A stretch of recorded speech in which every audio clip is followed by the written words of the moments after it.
Falling in love with bourbon is exactly the same as I am firmly believed as falling in love in real life.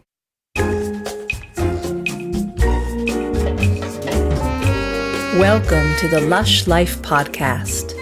I'm your drinking companion, Susan Schwartz, and I bring you the how-to guide for living life one cocktail at a time. Thanks to my mother's love of martinis, the first words I spoke were shaken, not stirred, and I've been obsessed by cocktails ever since. Together, we'll learn from bartenders, brand ambassadors, distillers, and others why certain drinks are popular in certain cultures, how to make the perfect old-fashioned, when to shake and when to stir, and so much more. Hear that sound? It's time to cozy up to the bar and let the fun begin. My first stop on my first trip to Louisville, or so I thought, but I was to be corrected by our guest today. Technically, we were in Shively, not Louisville, even though it's minutes away from the center of town. Sylvia Holden, team leader for the Bulleit Frontier Whiskey Experience at Stitzel-Weller Distillery, explained why being in Shively was so important for bourbon history. As a native Kentuckian, even she had to leave Louisville to return to bourbon.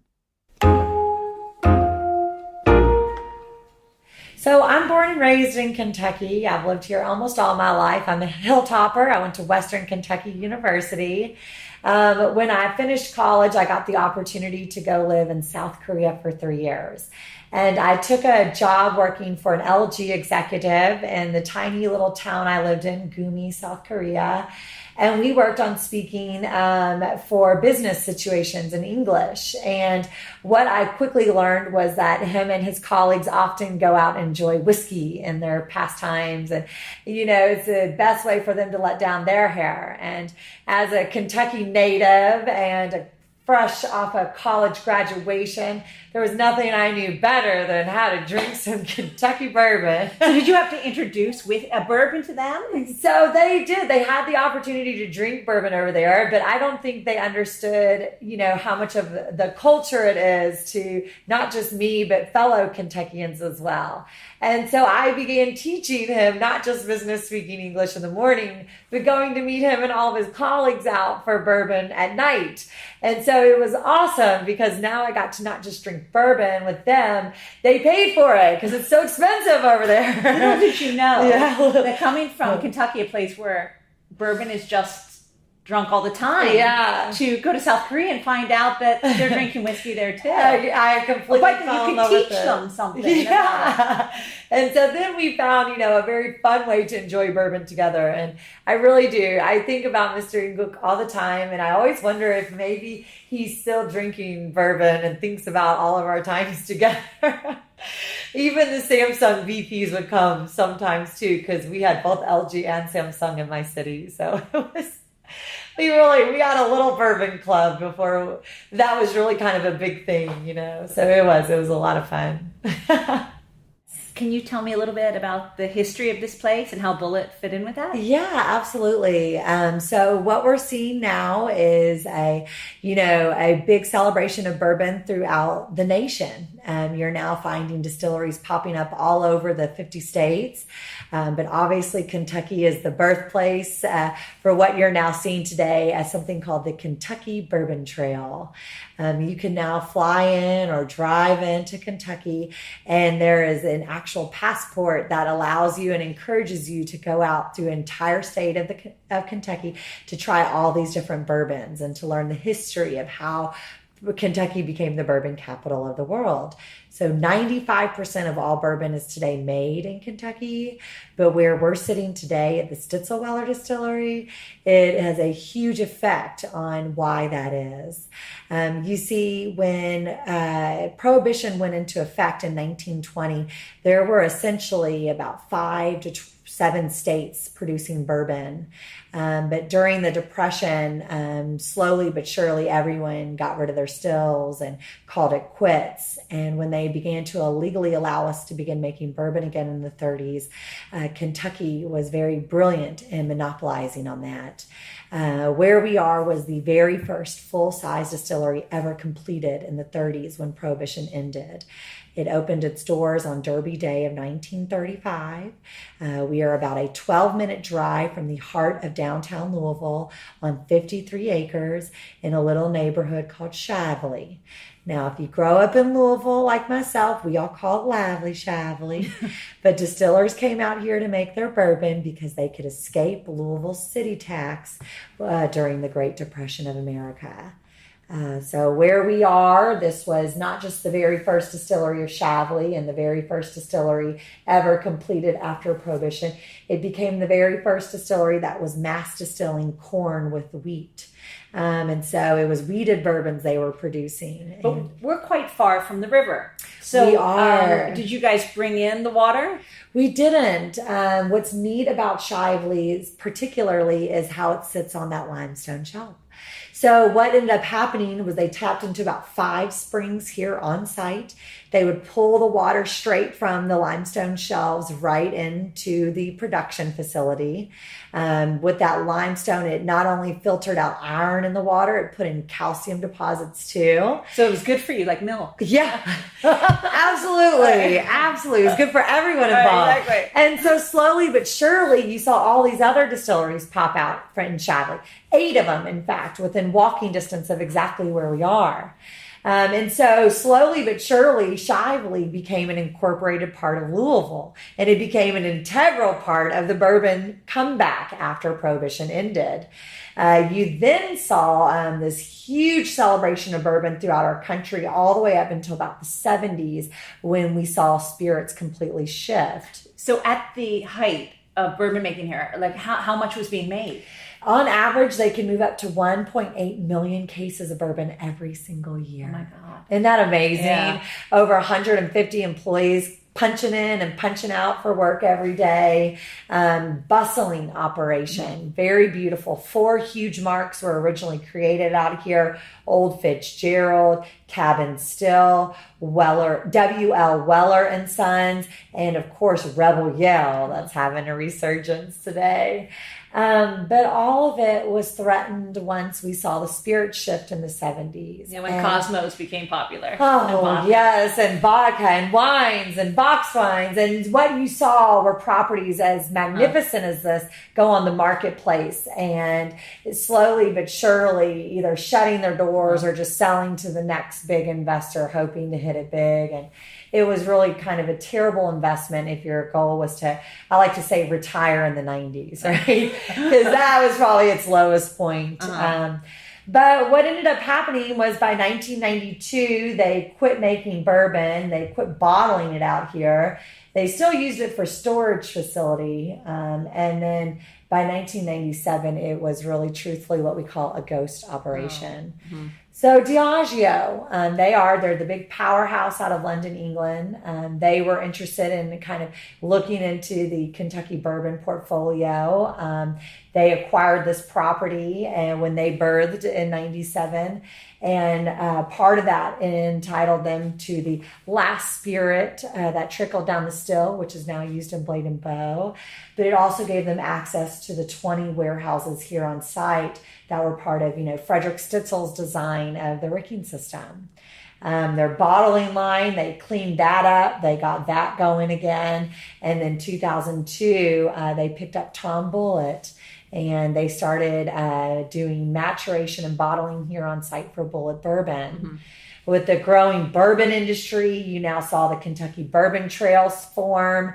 And then Diageo in 2014 officially joined the Kentucky Bourbon Trail by reopening the Stitzel-Weller Distillery as the Bulleit Frontier Whiskey Experience. So how long was Tom Bulleit making bourbon before Diageo came knocking? So he founded the company in 1987. Oh. Yeah. I didn't realize it was that. Yeah. So it's really kind of a commitment. And so when 2002 rolled along, it was almost like Tom now got to go into the big leagues, right? And Diageo, you talk about all over the world, they have, connections and operations going. I think as of today, they're the second largest liquor supplier of the world. And so Bulleit was this huge, mark that just splashed into the bourbon scene, and that bourbon drinkers from around the world loved. We fell in love with Bulleit, and it became this beautiful chance for Diageo to now enter into the Kentucky marketplace for bourbon. And the Kentucky Bourbon Trail just as willingly loved having us join. We became the only opportunity to come to a full-size operation in the city of Louisville. So now you no longer have to leave the city. You can drive 12 minutes in an Uber or Lyft to get here. And sure enough, you can see, our research and development operation for distilling. You can walk through our warehouses out here. You can sit down and do a full bourbon portfolio tasting. And then now what's even happened is we've been able to use the Bulleit Frontier Experience to now launch other labels in our portfolio. And that includes the I.W. Harper we shared together. And then, of course, the Bulleit Bourbon. Right. And so the Bulleit Bourbon is kind of our big celebratory, candle on the cake for us that, when we light it, it just lights up the whole room, and it lights up our whole commitment to the industry. So it's made from not just the last spirit distilled here at Stitzel-Weller, but it's also made with this very loving care of quality and attention, where we drip newer bourbons in to these old barrels, and we were able to use that key that was such a significant part of Stitzel-Weller to use as the symbol of Bulleit Bourbon. Now, what is the key reference? So the key was a big part of how Stitzel-Weller was operated. They said there were 5 keys to making bourbon. There was this understanding that the first key were your grains that you were going to use to make the product. The second key would be the yeast you would add to it, which is obviously important. Your third key represents the fermentation process and how you're turning these grains and yeast now into an actual beer, right? But because we believe that beer is for quitters, right? We have to have that fourth key for distillation. And that's a very crucial part. And when we think about a master distiller, whether it's Tom Bulleit or any of our friends on the Kentucky Bourbon Trail, we also often think of distillation. And that's a very crucial part of our operations. But, just as important as that key is that fifth key, and that's the aging process. And that's kind of the souvenir a lot of people take home, whether it's, barrel staves for their bar in their basement, or the barrel head, or, even a mini barrel that allows you to age the bourbon yourself. And so you see now bourbon is so complex. There really are lots of different keys that, you have to use together to unlock consistency, quality, and most importantly, right, a beautiful product that ends up being, the center of your dining room table, whether you're finishing a lovely meal together, or you come off from a hard day at work, or maybe you've just received some good news and you need a nice little drink to just really enjoy the moment that you're experiencing. And so Bulleit Bourbon is like this gorgeous ode to those moments in life. And so we're really proud of it here at Stitzel-Weller, as we are of all of our products, the I.W. Harper and the Bulleit, and of course the Orphan Barrel collection. So it's a magnificent place to come and walk around and spend time, because there's so much to learn. But it also kind of gives you a little peek, right, into the future of our industry, and, how these old significant places in our industry are now being utilized to begin carving and paving, the path for us as we start moving into the future too. So it's lovely. Should we try some? Absolutely. So when we start talking about the Bulleit portfolio, I love to really encourage people who are new to drinking bourbon to try Bulleit, because it's great for easing yourself into understanding our products, because you can use it for making cocktails. You often hear of people who are apprehensive to try bourbon because it's too high in alcohol proof. And that's understandable. If you're a beer drinker and a wine drinker and you jump to bourbon, it can be, a bit intense at first. And so easing your way into bourbon, a really fabulous way of doing it is the cocktail movement, right? And learning how to make old fashions and Manhattans and the Basil Smash and the Derby Classic, the Mint Julep, right? And Bulleit caters to that because of their high rye profile. Now, when it comes time to understanding how to enjoy a bourbon neat, that's where it gets tricky. People are just unfamiliar with drinking bourbon neat. If they've ever had bourbon neat, unfortunately, they've been trained to shoot it, and instead of sipping it. And so I tell people all the time that the Bulleit 10 is by far one of the best bourbons in the entire world. And I say that there's 2 rules to the Bulleit 10 that is what kind of ties the ribbon onto it of why I love it so much. Because right now what you find is people wanting to fall in love with bourbon. And it's a very fun spirit to fall in love with. There's a lot of culture to it. There's a lot of heritage to it. But the Bulleit 10 is a fun one to fall in love with because it protects what I like to call your bourbon heart, right? Mm-hmm. Falling in love with bourbon is exactly the same as I am firmly believed as falling in love in real life. You see? You have to make sure that when you fall in love with bourbon, rule number 1, and just like falling in love in real life, you fall in love with something you can actually find, right? There's so many beautiful bourbons out there that you are not going to find, right? And you end up chasing it and it's never going to come to you, right? And everyone's guilty of doing that in both their real life of love and their real life of bourbon love. But then I also joke and really truthfully believe that Bulleit 10 is also protects your heart because you can fall in love with something you can afford, right? The Bulleit 10 is right in that price point. You can see it as cheap as some places as $38, as high as $50 in other markets. But it's gorgeous. And that 10 to 12 years in the barrel really allow that pecan, that caramel, finish to that typically spicy with heat Bulleit bourbon now, age. It really does age gracefully. And that's why I swear by the Bulleit 10. You can enjoy it neat. So for guests coming to your dinner party that just want a nice little bourbon neat, you can put ice in it, which is how I love to enjoy it. Chill it down, open it up. But of course, if you have guests at your dinner party that need just a little something to cut it with, that's where you can introduce, basil freshly picked from the backyard, or even just a little bit of brown sugar to make a simple syrup. If you shake it all together and create that basil smash, it just becomes a truly delightful bourbon that is not just versatile, but it's on that same affordable and findable level. It's in all 50 states. I think it's now on the European market as well. And it's like the best complement to the Bulleit portfolio. It was great of Sylvia to take me on a tour of Stitzel-Weller Distillery and join me for more than a few sips of Bulleit bourbon after. Of course, we're using Bulleit bourbon in our cocktail of the week, but it's not an old-fashioned, as y'all should know how to make that already. Hope you're ready for a new one, because now we go to our cocktail of the week. As autumn is here already, I decided to pick a warm and toasty cocktail of the week. The Kentucky Meadow Hot Toddy, which combines all my favorites: bourbon, honey, and cinnamon, plus a little tea to change it up. Place 1 Smith Tea Maker Meadow sachet in a cup or mug, and add boiling water, leaving room for the whiskey. Steep it for 5 minutes. Then add 1 1/4 ounce Bulleit bourbon and remove the sachet. Then add 1 tablespoon of raw honey or maple syrup. Now the fun begins. Add green apple peel and a cinnamon stick. Then, to make it look pretty, garnish with an apple wedge and shave nutmeg on the top to finish it off.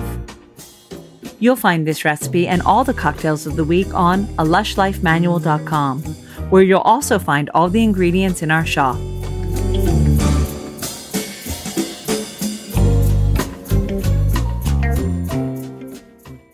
There will be more Kentucky bourbon on the way in the new year, so don't worry about that.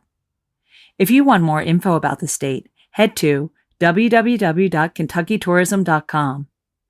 I was their guest in Kentucky and had a great time sipping bourbon cocktails for a week straight. Next time, we're still talking whiskey, but moving across the globe to Australia. Do they do it differently down under? Well, you'll have to come back to find out. Until next time, bottoms up. Thanks for listening to the Lush Life podcast, the sister of A Lush Life Manual. For more information and links to everything you heard, plus a bit more, please visit alushlifemanual.com. Always remember the wise words of Oscar Wilde. All things in moderation, including moderation. And always drink responsibly. Okay, I said that last part. Theme music is by Steven Shapiro and used with permission. Lush Life is produced by Terra, and I'm your hostess, Susan Schwartz. I'll see you at the bar.